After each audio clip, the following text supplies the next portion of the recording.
Hello friends, welcome to positive vibes by Simran. और आज जो हम आपको कहानी सुनाने वाले हैं उस कहानी का नाम है परछाइयों का घर।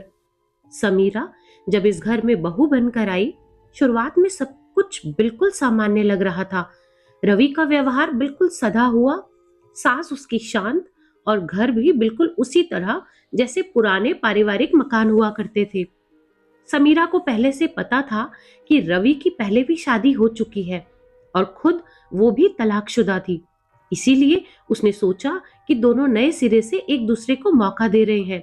लेकिन हफ्ते 10 दिन बाद घर का माहौल जैसे बदलने लगा। रातों को उसे कदमों की आहटें सुनाई देती। कभी कोई दरवाजा खुद खुल जाता तो कभी दीवार पर कुछ खरोंचे दिखती। शुरुआत में उसने सोचा कि शायद पुराना घर है, आवाजें आना आम बात होगी। लेकिन फिर नजरों के सामने कुछ चीजें हिलने लगी। लाइटें अपने आप जलती बुझती और सीढ़ियों से एक धीमी सिसकाहट आती। उस रात उसने ऊपर वाले कमरे का ताला आधा खुला हुआ देखा। उसे याद था कि यह कमरा हमेशा बंद रहता है। जैसे ही उसने दरवाजा थोड़ा सा अंदर की तरफ धकेला, अंदर धूल भरी गंध, टूटी चीजें और दीवार पर अजीब गहरी रगड़े देखी। कमरे में कोने में पड़ी हुई लाल चुनरी धीमे धीमे हिलती हुई दिखी, जबकि हवा बिल्कुल भी नहीं चल रही थी। दूसरी ही सुबह उसने रवि से पूछने की कोशिश की, पर वो हर बार बात को टाल देता। उसके चेहरे पर एक अजीब सी खामोशी थी। समीरा को लगने लगा कि रवि उससे कुछ छुपा रहा है। रात को उसने फिर से वही आवाज सुनी और इस बार उसे लगा कि कोई कमरे के बाहर से भाग रहा है। वो पीछे गई तो देखा नीचे के आंगन में उसकी सास खड़ी हुई थी, बाल बिखरे, आंखें खाली और पैरों में धूल। लेकिन अगले ही पल उसकी सास सामान्य आवाज में बोली कि उन्हें बस नींद नहीं आ रही थी। वो जवाब इतना सीधा था कि समीरा को और भी ज्यादा शक होने लगा।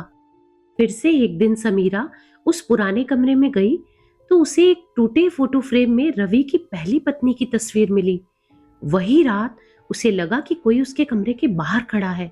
वो दौड़कर बाहर आई तो देखा कि फिर से उसकी सास उसी गलियारे में थी। उनके हाथों पर पुराने निशान और कपड़ों पर धूल थी, जैसे वो घंटों से घर में घूम रही हो।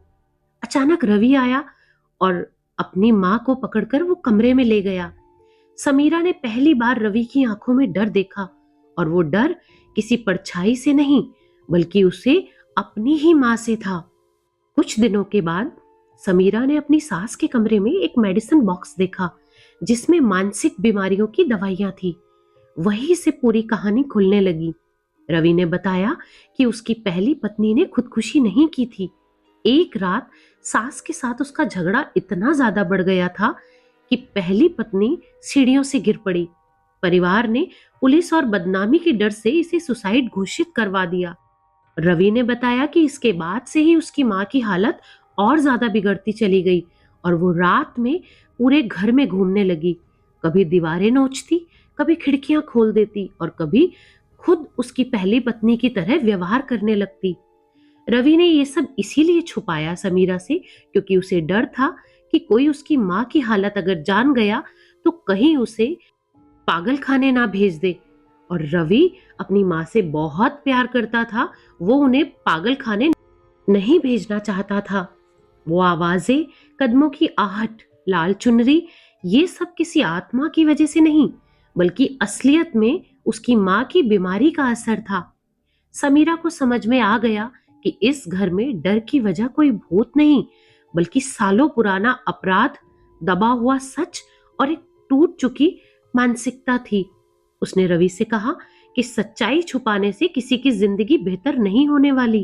और अगले दिन उन दोनों ने मिलकर ही रवि की मां का इलाज शुरू करवाया और पहली बार सब कुछ, घर और रवि की मां, दोनों ही शांत होने लगे। तो दोस्तों, ये कहानी हमें ये बताती है कि हर घर में रहस्य और अतीत की यादें छुपी हो सकती हैं। डर और भ्रम के बावजूद सच्चाई का सामना करना ही सही रास्ता है। हिम्मत और समझदारी से हम किसी भी मुश्किल हालात का समाधान ढूंढ सकते हैं। रिश्तों में खुलापन और ईमानदारी बनाए रखना बहुत ज्यादा जरूरी है। और सबसे अहम, रहस्य चाहे जितने भी गहरे हों, उनका सामना करना हमें सिर्फ मजबूत बनाता है। तो दोस्तों, ये थी कहानी परछाइयों का घर। उम्मीद है कि आपको ये कहानी पसंद आई होगी और इसके रहस्य और सस्पेंस ने आपका ध्यान बनाए रखा होगा। अगर आपके पास भी ऐसी कोई कहानी है या ऐसी कोई घटना हुई है, तो आप हमें वो कहानी, वो घटना शेयर कर सकते हैं। हम आपकी कहानी को अपने YouTube चैनल पर जरूर सुनाएंगे। और अगर आप अपनी पहचान छुपाना चाहते हैं, तो आप हमें मेल कर सकते हैं। अपनी जीमेल मैंने डिस्क्रिप्शन बॉक्स में दे दी है। और अगर ये कहानी आपको पसंद आई हो, तो लाइक करें, कमेंट करें, शेयर करें और चैनल को सब्सक्राइब करना ना भूलें। Thanks for listening.